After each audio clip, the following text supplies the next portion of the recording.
نعمت کو لیے ہوئے ہے۔ نعمت کے کئی مفہوم ہیں، کئی معنی ہیں۔ ہمارے سطحی ذہن اور ہماری کمزور صلاحیتیں نعمت کا معنی ہم یہ لیتے ہیں کہ شاید اچھا کھانا ہی نعمت ہے، یقیناً وہ بھی نعمت ہی ہے، لیکن صرف وہ نعمت نہیں ہے۔ اچھا لباس بھی نعمت ہے، لیکن صرف وہی نعمت نہیں ہے۔ بہترین نعمت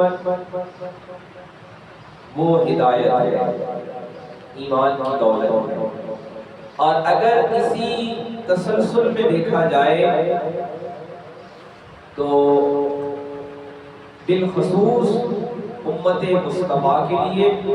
اور بالعموم ساری انسانیت کے لیے پروردگار عالم کی طرف سے سب سے بڑی نعمت خود جناب رحمت للعالمین، خاتم النبیین، سید المرسلین، امام الاولین والآخرین علیہ السلام کی ذات مقدس ہے۔ یہ وہ نعمت ہے جو ساری نعمتوں کا اصل ہے۔ اور آقا کریم نبی عظیم صلی اللہ علیہ وآلہ وسلم کی نعمت کے توسل سے ہی، صدقے سے ہی باقی ساری نعمتیں۔ اللہ کریم نے ارشاد فرمایا وَإِذْ يَمْكُرُ بِكَ الَّذِينَ كَفَرُوا، اور یاد کرو جب وہ مکر کر رہے تھے، فریب کر رہے تھے، کَفَرُوا لِيُثْبِتُوكَ أَوْ يَقْتُلُوكَ أَوْ يُخْرِجُوكَ، کہ اے میرے محبوب وہ کافر یہ خفیہ پلاننگ کر رہے تھے کہ آپ کو معاذ اللہ استغفر اللہ قید کر لیں، یا آپ کو معاذ اللہ قتل کر دیں، یا معاذ اللہ آپ کو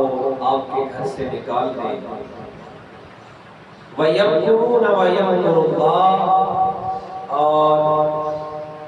مکر انہوں نے کیا اور اللہ نے خفیہ تدبیر کی۔ یہ بڑی دلچسپ بات یہاں پر ذہن نشین کرنے والی ہے۔ لفظ ایک ہی ہے قرآن کا، پڑھتے ہوئے وہ لفظ ایک وزن میں ہی لگ رہا ہے، اور اس لفظ کا جو ماخذ ہے، اس کا جو سورس ہے، اس کا جو مصدر ہے وہ ایک ہی ہے، لیکن وہ لفظ جب مخاطب کو دیکھا جائے گا کہ یہ لفظ کس لیے بولا جا رہا ہے اور کس کے لیے بولا جا رہا ہے، پھر اس کا مفہوم اور اس کا معنی اور معنی مرادی اور معنی مقصودی وہ بدل جائے گا۔ فرمایا وَيَمْكُرُونَ وَيَمْكُرُ اللَّهُ، اور مکر کیا انہوں نے، وَيَمْكُرُ اللَّهُ، اور اللہ نے خفیہ تدبیر کی۔ لفظ وہی ہے اور اس لفظ کا مصدر بھی وہی ہے، ماخذ بھی وہی ہے، لیکن اس کی جو محل وقوع ہے کہ وہ لفظ کس کے لیے بولا جا رہا ہے، وہ اس کے معنی کو بدل دیتا ہے۔ یہ ایک اور سبق ہو جائے گا کہ جب ہم یہ کہتے ہیں کہ سارے انسان ہیں، سارے بشر ہیں،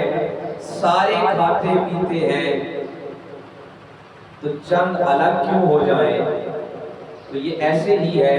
جیسے قرآن کا لفظ وہی ہے، مگر جب وہ کفار کے لیے ہوگا تو اس کا معنی بدل جائے گا، اور جب اس لفظ کا مخاطب پروردگار عالم ہوگا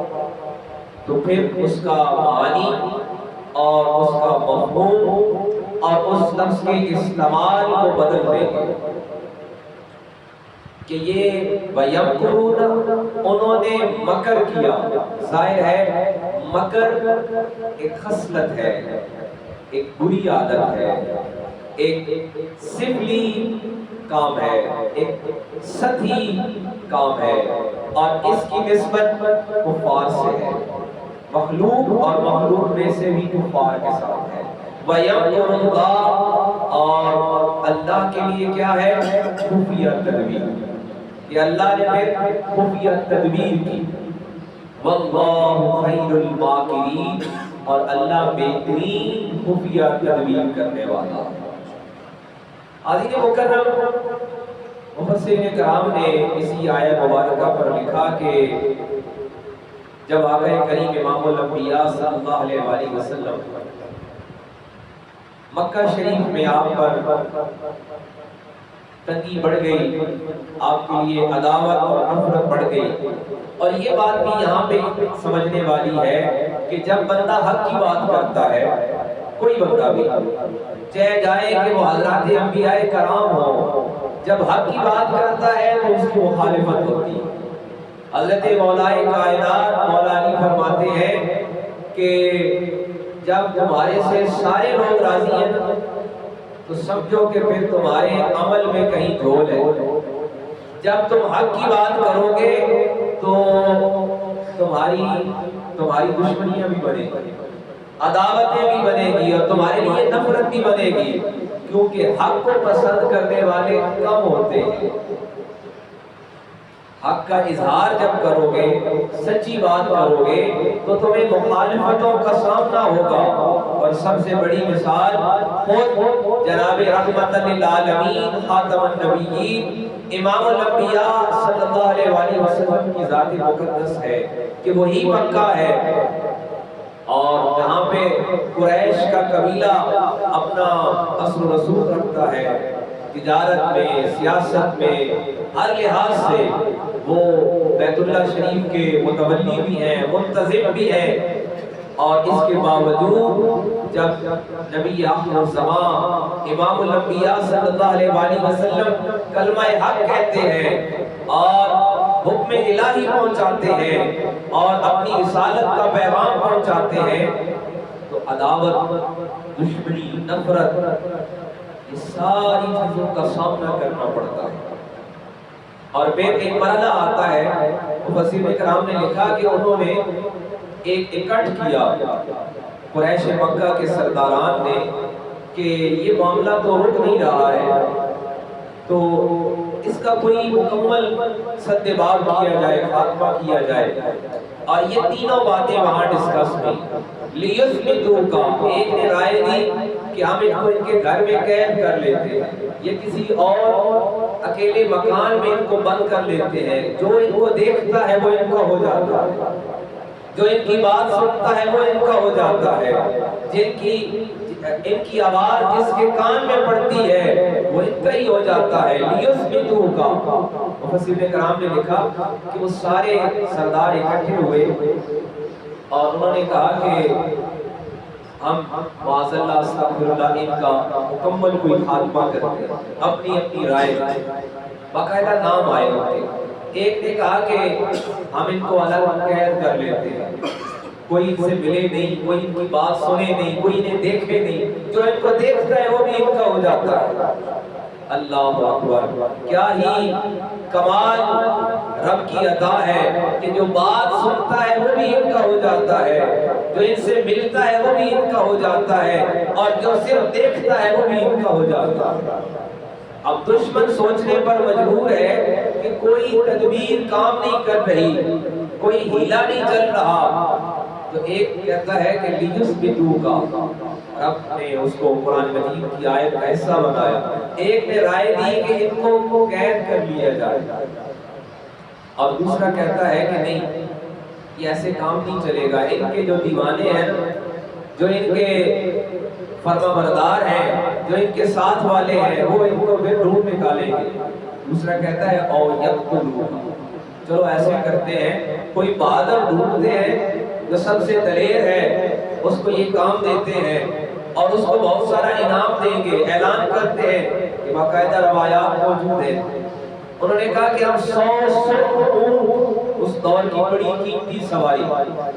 یعنی اونٹ کی اس دور کی اگر میجرمنٹ کی جائے تو آپ یوں سمجھیں کہ آج کی ایک قیمتی ترین گاڑی، انہوں نے کہا ہم 100 اونٹ اعلان کرتے ہیں کہ کوئی بہادر آئے اور معاذ اللہ استغفر اللہ ان کو قتل کر، اور دوسرے نے کہا نہیں نہیں ایسا نہیں کرنا، یہ بنو ہاشم سے ہے، ہو سکتا ہے ابھی وہ اظہار نہیں کر رہے لیکن کہیں ان کا وہ خاندانی جو رشتہ ہے اور محبت ہے خاندانی وہ سامنے آ جائے اور مکے کے اندر ہماری جو یہ اتھارٹی ہے یہ چیلنج ہو جائے اور بنو ہاشم ہمارے مقابلے پہ آ جائیں گے، یہ کام رہنے گا۔ اتنے میں مفسرین کرام نے لکھا کہ جس جگہ جس مقام پہ وہ یہ میٹنگ کر رہے ہیں وہاں پہ دروازے میں ایک شخص آیا اجنبی،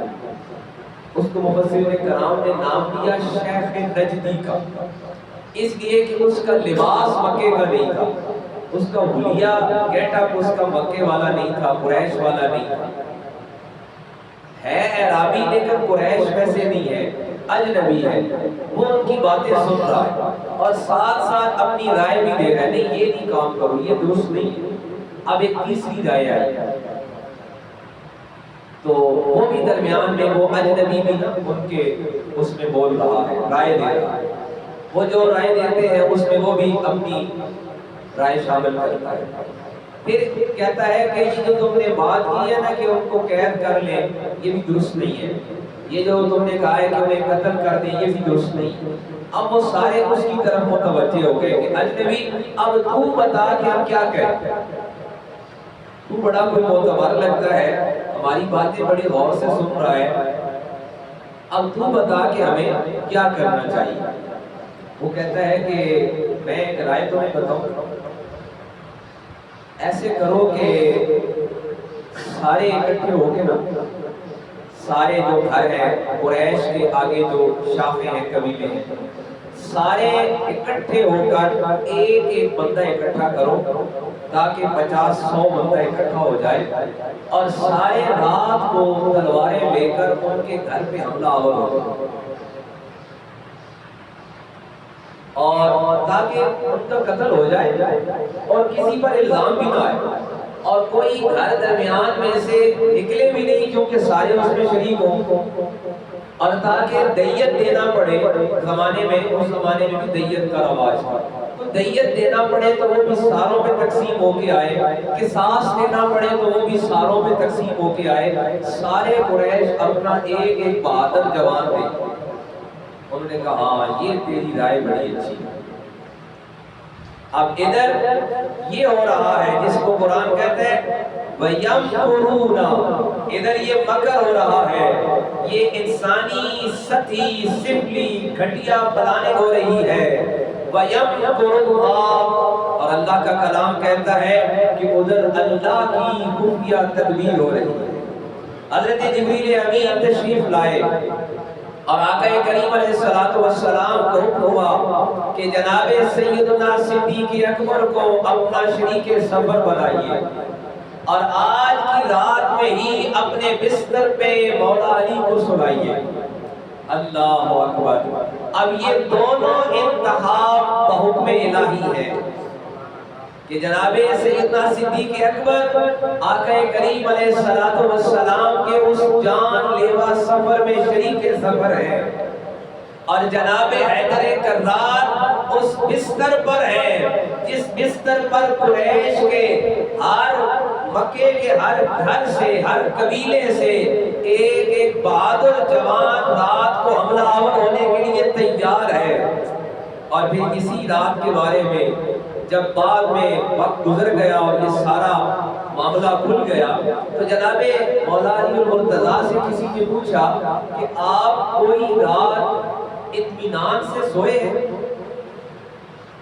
تو جناب مولا علی المرتضیٰ کا جواب سنیے اور ایمان کو مضبوط کیجئے۔ جناب حیدر کرار فرماتے ہیں کہ صرف ایک رات میں سب سے اطمینان کی نیند سویا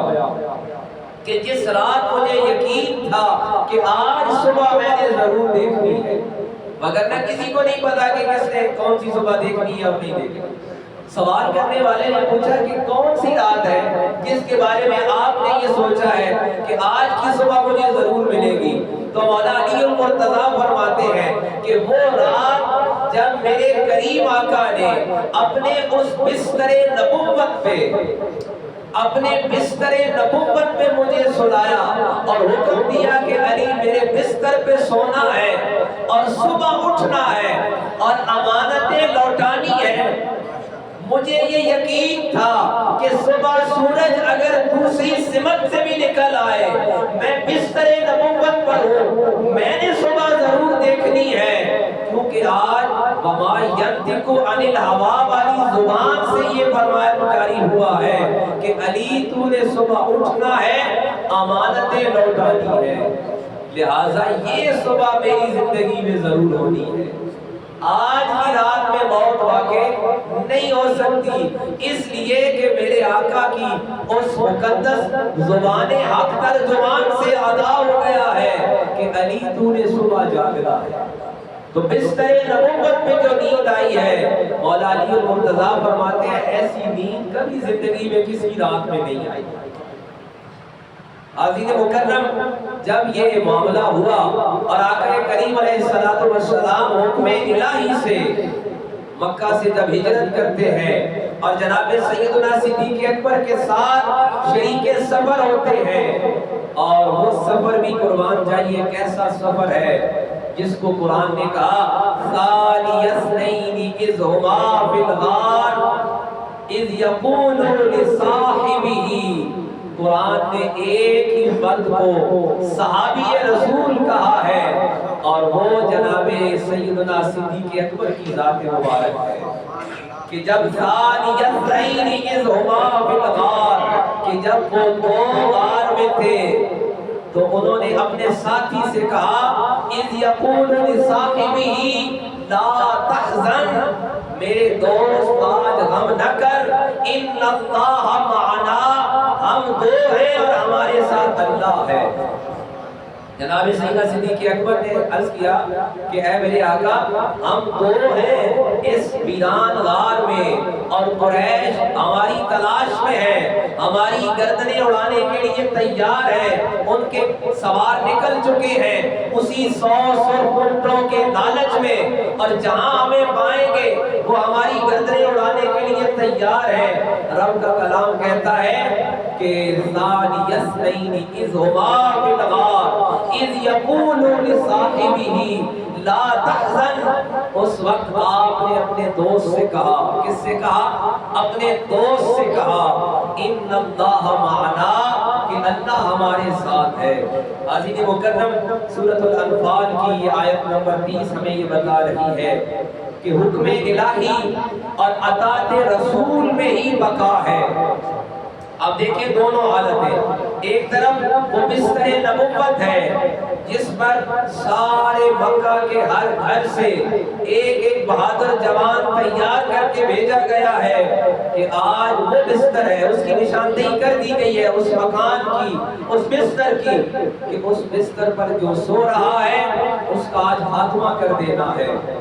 ایک طرف یہ ہے اور دوسری طرف شریک سفر جناب سیدنا صدیق اکبر ہے، یہ خبر ان تک پہنچ چکی ہے کہ ہماری تلاش میں قریش کے جوان لگا دیے گئے ہیں کہ جہاں دو ملے انہیں خاتمہ کر دیا جائے، اور اب فرماتے ہیں واللہ خیر الماکرین، اللہ بہترین تدبیر کرنے والا ہے۔ عزیز مکرم، سورہ انفال کی آیت مبارکہ ہمارے لیے یہ سبق دیے ہوئے ہے کہ جب بندہ اطاعت رسول میں آ جاتا ہے، حکم الہی میں آ جاتا ہے، بظاہر وہاں خسارہ ہی کیوں نہ ہو، بظاہر وہاں موت کا سامنا ہی کیوں نہ ہو، لیکن اطاعت رسول، محبت رسول